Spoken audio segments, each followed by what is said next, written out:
discovered a new TikTok feature that I didn't even know was coming. Tell me if you knew about this, because I must have seriously been living under a rock. So in the last couple of days, I noticed that TikTok was putting up messages every time you log in that they really want you to try photo-based posts, which is really interesting because this platform is video.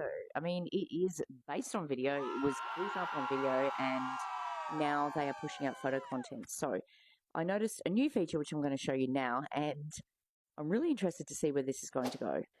All you need to do is upload a photo. On the right there is a button with an A. You push that and AI is going to generate a meme. You can see there it says just me and my imaginary friend. It's generated that based on the photo.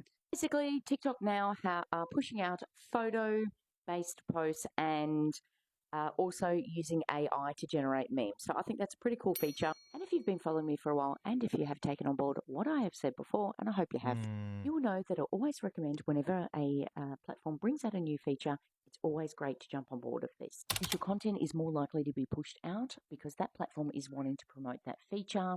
So use the feature. Let me know in the comments if you've got this feature yet. If you don't, maybe try updating your app, and yeah, let me know what you think of it.